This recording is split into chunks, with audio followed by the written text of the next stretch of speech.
Hello Year 12s and welcome to this video on the rights of victims, which is the second of two videos on the rights of victims. You should already have watched and taken notes on the first video on the right of victims to give evidence using alternative arrangements. In this video, we are looking at the rights of victims to be informed about the legal proceedings and to be informed of the likely release date of the offender. There are 4 things that you need to do as you're watching this video. First, take the very best Cornell notes that you can. Second, use the pause and rewind functions. Use the pause function if you need to stop this video to take notes. Use the rewind function if you need to go back over any information contained in this video. The third thing you need to do is have your vocabulary sheets open in front of you so that you can write into your vocabulary sheets the definitions of key terms and of any other words the meaning of which you may be unfamiliar with. And the fourth thing that you need to do is have your summary books open in front of you. As we go through this video, I will give you some guidance as to what you should include in your summary books. When you've finished watching and taking notes on this video, make sure that you read the pages from the textbook referred to on this slide. And if you find any additional information from that reading that you think is useful, then supplement your Cornell notes with that information. Well, let's get started then. This slide sets out the learning intention for the 2 videos on the rights of victims, and you should already have written this learning intention in your Cornell notes.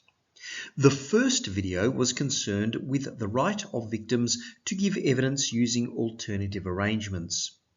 This video is concerned with the right of victims to be informed about the proceedings and the right of victims to be informed of the likely release date of the offender. What I'd like you to do now is to draw up a table in your summary books, like the table on this slide. You need to complete this table by including in the right-hand column a description of the information that a victim is entitled to. I've already included in this table the right, the source of the right, and the agency that must provide the relevant information. You will be able to complete this table as you listen to the description of the information that different agencies must provide to victims, which accompanies the following slides. However, just before we get into the rights to information that a victim has, we first need to define what a victim is. Generally speaking, a victim is a person who has suffered directly or indirectly as a result of a crime. Now, victims are not parties in criminal cases. The only parties to a criminal case are the prosecution, who is acting on behalf of the Crown or the state, and the accused, that is the person who has been charged with the criminal offence. Nonetheless, victims are given some rights in a criminal case. For example, in the previous video, we saw that, under the Victorian Criminal Procedure Act of 2009, victims have a right to use alternative arrangements when giving evidence in a sexual offence or family violence offence case. For the purposes of this video, we are looking at certain rights that the victim has to be given information. The source of these rights is the Victorian Victims Charter Act of 2006, which is often referred to as the Victims Charter. The Victims Charter imposes various obligations on Victorian investigatory agencies, prosecuting agencies, and victims' services agencies to provide information to the victims of crime. We'll be looking at what each of these agencies means in a moment. The important point, though, is that these obligations to provide information can also be characterized as rights that victims have to be given that information. For example, under the Victims Charter, the Director of Public Prosecutions must inform the victim of the date, time, and place of significant stages in the criminal proceedings. This is an obligation that is imposed on the Director of Public Prosecutions, a prosecuting agency, to provide information. But this obligation can also be characterized as a right of the victim. That is, the right to be given information by the Director of Public Prosecutions about the date, time and place of significant stages in the criminal proceedings. For the purposes of the Victims' Charter, a victim is defined as set out on this slide. You can see that there are three categories of people who can qualify as victims. The first category is that a person is a victim if they have suffered injury, and that could be physical injury, mental injury, trauma, or loss of or damage to property, as a direct result of a criminal offence. We refer to this category of people as primary victims, and they are called primary victims because they have suffered injury as a direct result of a crime that has been committed. The second category of people who are victims for the purposes of the Victims' Charter are family members of the primary victim, that is, the person who suffered injury as a direct result of the criminal offence where that primary victim has died. Perhaps they've been murdered, or they are under 18 years of age, that is, they're a child, or they are mentally impaired. The third category of people who are victims for the purposes of the Victims' Charter is a very special category of people, and this only applies where a child is under 16 years of age and that child has been groomed for sexual conduct. In that case, this category of victims refers to both the child and that child's family members. So, under the Victims' Charter, all of these different categories of people have the right to be informed about the criminal proceedings that relate to the primary victim. As you can see from this slide and subsequent slides, under the Victims' Charter, investigatory agencies, prosecuting agencies, and victims' services agencies are under an obligation to provide a range of information about criminal proceedings to the victims of a crime. As I've explained, what this means is that under the Victims' Charter, the victims of a crime have a right to be given a range of information about criminal proceedings in relation to that crime. An investigatory agency is an agency that investigates crimes. A very good example of this is the police. A prosecuting agency is an agency that prosecutes crimes. For example, the Victorian Director of Public Prosecutions, who typically prosecutes indictable offences, and the police, who will often prosecute summary offences in the Magistrates' Court. A victims' services agency is an agency that provides support to the victims of crime. For example, the Victims of Crime Commissioner in Victoria. Look down the left-hand side of your vocabulary sheets, find each of these terms and write these definitions of them in your vocabulary sheets. This slide and the next slide set out in more detail the obligations that the Victims' Charter imposes on investigatory agencies, prosecuting agencies, and victims' services agencies to provide information to victims about criminal proceedings. But I want you to think of these slides not from the perspective of the obligations that investigatory agencies, prosecuting agencies, and victims' services agencies have to provide information, but from the perspective of the rights that victims have to be informed by investigatory agencies, prosecuting agencies, and victims' services agencies about criminal proceedings that relate to them. Well, first of all, under Section 7A of the Victims' Charter, investigatory agencies, prosecuting agencies, and victims' services agencies are required to provide a victim with information about support services, possible compensation entitlements, and legal assistance. Support services might include services such as counselling, where a victim has suffered trauma as a result of a crime that's been committed against them. Possible compensation entitlements include the right of a victim, in certain circumstances, to be compensated for loss or injury they've suffered as a result of the crime out of the Victim of Crimes Compensation Fund. And in fact, in some circumstances, a victim might be able to claim compensation directly from an accused for any loss or injury they suffered as a result of the crime committed by the accused. Legal assistance refers to the provision of legal advice about, for example, the compensation entitlements that a victim might have. If a victim can't afford to employ their own lawyer, then it may well be that Victoria Legal Aid will provide them with funds to employ a lawyer to give them that advice.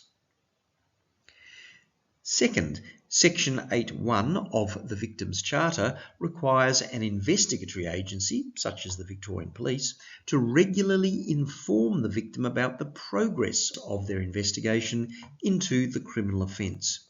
Now, there is an exception to this, which is that the investigatory agency is not required to give the victim information to the extent that the provision of that information might jeopardise the investigation.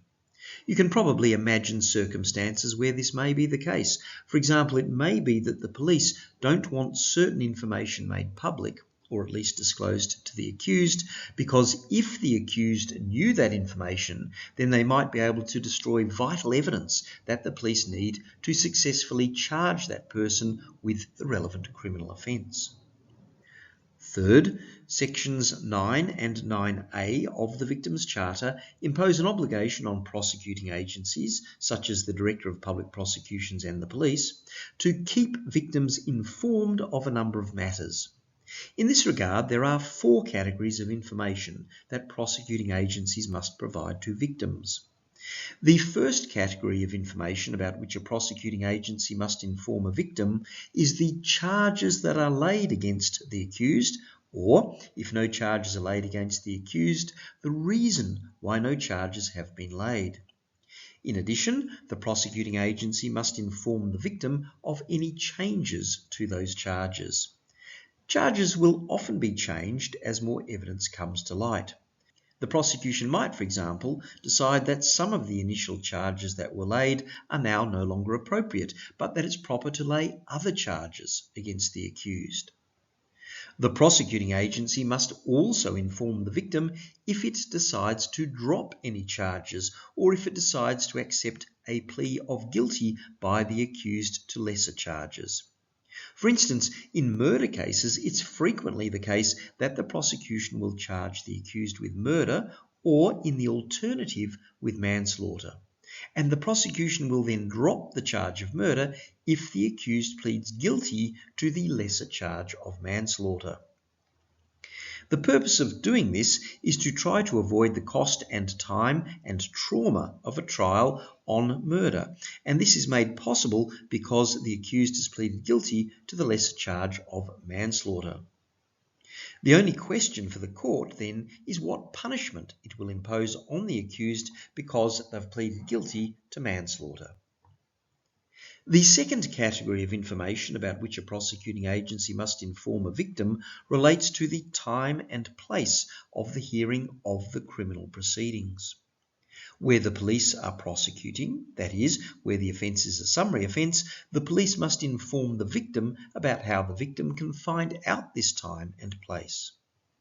Where the Director of Public Prosecutions is prosecuting, that is, where the offence is an indictable offence, the Director of Public Prosecutions must inform the victim of the date, time and place of significant stages in the criminal proceedings, such as the committal hearing, any trial and any sentence hearing.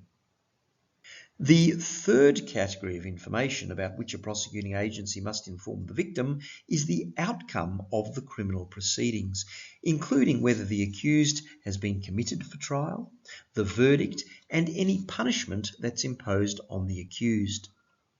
And the fourth category of information about which a prosecuting agency must inform the victim is information about any appeal that has been lodged against the conviction of the accused, or indeed against the acquittal of the accused.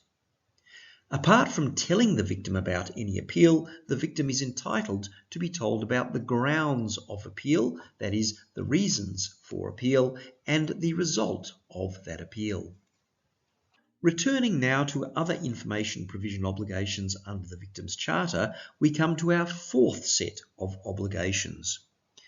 Section 10(1) of the Victims' Charter imposes an obligation on a prosecuting agency, such as the Victorian Director of Public Prosecutions or the police, to inform the victim of the outcome of any bail application which is made by the accused, including any conditions that are attached to that bail which are intended to protect the victim. Now, you'll recall that once an accused has been charged with a criminal offence, they might either be released on bail, that is, released back into the community on the undertaking that they will appear in court for their trial, or alternatively, they might be held on remand, that is, held in jail until their trial. More often than not, an accused will be released on bail. The exception is where the accused has been charged with a really serious offence, such as murder, or where the court feels that the accused might skip bail, that is, abscond and not turn up to their trial, or perhaps where the accused is likely to interfere with witnesses or otherwise pose a danger to the public. In those circumstances, the accused will be held in jail. But where the accused is granted bail, then the prosecuting agency has to inform the victim of that. And in that case, it's important that the prosecuting agency also informs the victim of any conditions which are intended to protect the victim. Particularly in cases of assault, and indeed in cases of sexual assault, the courts are likely to impose a condition of bail that the accused does not approach the victim or doesn't come within a certain distance of the victim's house. That's obviously important because you don't want a victim of assault being intimidated by the accused or perhaps subject to further violence by the accused. Fifth, under Section 11(1) of the Victims' Charter, a prosecuting agency, such as the Victorian Director of Public Prosecutions or the police, must ensure that the victim is informed about the court process and the victim's entitlement to attend court proceedings. This is really important because, unless you're a lawyer, what happens in court is likely to be very unfamiliar to you. You won't know necessarily what the role of the judge is, what the role of the jury is, when the lawyers for the prosecution or indeed for the accused are able to speak. You won't know about the process of examination in chief, cross-examination and re-examination. So it is important that the victim is informed about the court process. The victim, after all, does have an interest in the court process because the victim will want to know whether the accused is found guilty or not guilty, and if the accused is found guilty, what punishment is imposed upon them. Victims do have an entitlement to attend the court proceedings, and again, some victims do attend court proceedings because they do want to find out what happens to the accused. Other victims find it too traumatic, and unless they are witnesses, then they will tend not to attend the court proceedings. Sixth, Section 11(2) of the Victims' Charter imposes an obligation on the prosecuting agency, which, as I've said many times before, may be the Victorian Director of Public Prosecutions or the police, to ensure that where the victim is a witness, then the victim is informed about the process that will be adopted at the trial or the hearing and the victim's role as a prosecution witness. This is because, unless you've been involved in legal proceedings before, they're likely to be very unfamiliar to you. And particularly if the victim is a witness, then they're going to be more heavily involved in that trial or hearing process than if they're not a witness, because they'll be examined in chief by the prosecution, then subject to cross-examination by the accused's lawyers, and then subject to re-examination by the prosecution. Now, the process, particularly of cross-examination, can be a very confronting one because sometimes the questions that are asked are quite aggressive. So the victim has to understand what that process is likely to entail. The victim also needs to understand their role as a prosecution witness, and that role is to give truthful evidence to the best of their ability. Sometimes victims as witnesses are likely to forget things or to make honest mistakes in the course of giving evidence, but they need to understand that in giving that evidence, they've got to give truthful evidence.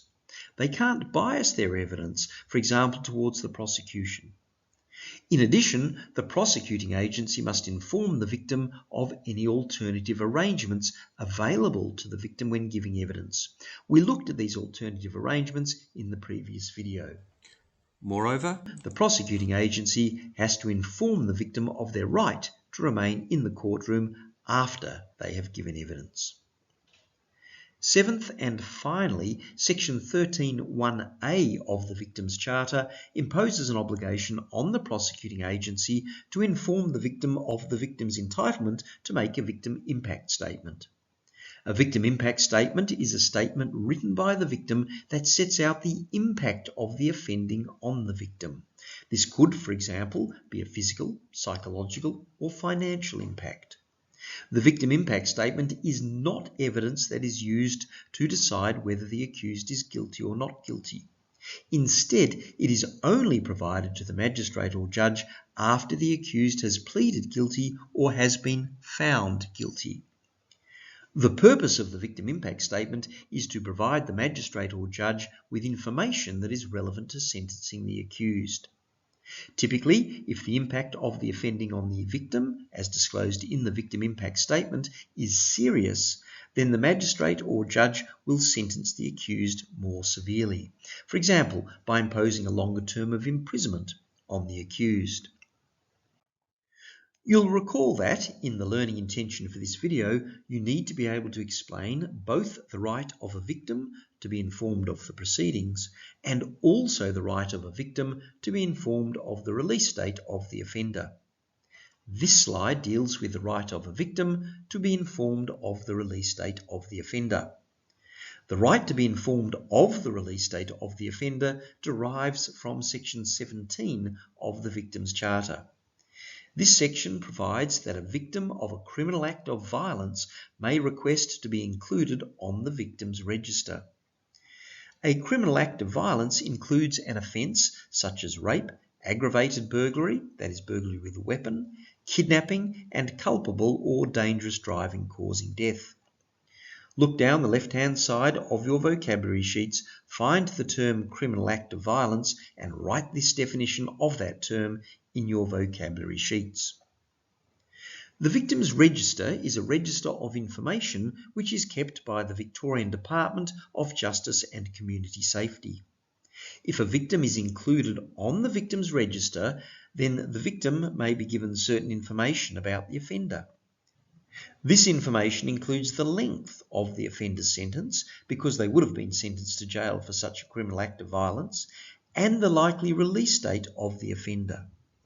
Other information that the victim is entitled to be given is if the offender is released on parole, that is, if they are released from jail after serving the minimum or non-parole period of their sentence, if the offender escapes from prison, and any supervision order that is imposed on the offender following their release from prison. So, for example, if the offender has been convicted and imprisoned for a sexual offence, then it may well be that the court also orders that when that person is released from prison, they have to continue to be supervised. For instance, they might have to report to a government agency that monitors their behaviour after their release from prison, or they might need to wear an electronic anklet that allows the police to track their movements. On this slide, I've included some tips that you should remember about the rights of victims. First, learn the source of each right as well as the content of each right. This is because you must refer to the source of each right whenever you're answering questions about these rights.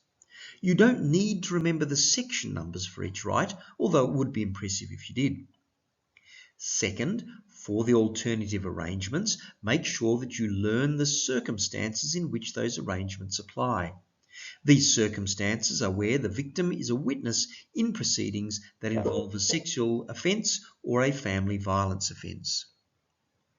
Third, remember that the alternative arrangements only apply in criminal cases, not in civil cases. So, for example, where the case is about defamation, which is a civil case, then the plaintiff who may be giving evidence is not entitled to any of the alternative arrangements available to victims who are giving evidence. These arrangements only apply in criminal cases, specifically to sexual offence and family violence offence cases. Fourth, remember that the power of a judge to exclude people from the courtroom under the alternative arrangements that apply to victims who are giving evidence in sexual offence or family violence offence cases is to be exercised for the purpose of protecting the victim when giving evidence. Its purpose is not to protect the accused by enabling the accused to have their trial held in private. For example, as where the accused wants to avoid the embarrassment of people knowing that the accused is undergoing a trial for a sexual or family violence offence. Fifth, for the information-related rights of victims under the Victims' Charter, that is, the right to be informed of the proceedings and the right to be informed of the likely release date of the offender, you must learn the bodies that must provide this information to victims. These bodies could be victims' services agencies, investigatory agencies, prosecuting agencies such as the police or the Director of Public Prosecutions, or the Victorian Department of Justice and Community Safety, depending upon the right that you're looking at. Sixth, remember that information-related rights of victims under the Victims' Charter, that is the right to be informed about proceedings and the right to be informed of the likely release date of the offender, can apply to a broader category of victims than just those victims who are directly affected by the crime. For example, for these purposes, family members of the primary victim are entitled to be provided with this information where the victim has died, or where the victim is under 18 years old, or where the victim is mentally impaired. Seventh, make sure that you don't confuse the right to be informed about proceedings, which includes the right to be informed about the bail of the accused, with the right to be informed about the offender's likely release date. An accused may be released on bail at any time before they start to serve a term of imprisonment, but an offender is only released on parole after they've served a term of imprisonment. It is only victims on the Victims' Register who are entitled to be informed about the likely release date of the offender, and this means that it is only victims on the Victims' Register who are entitled to be informed about when the offender is being paroled.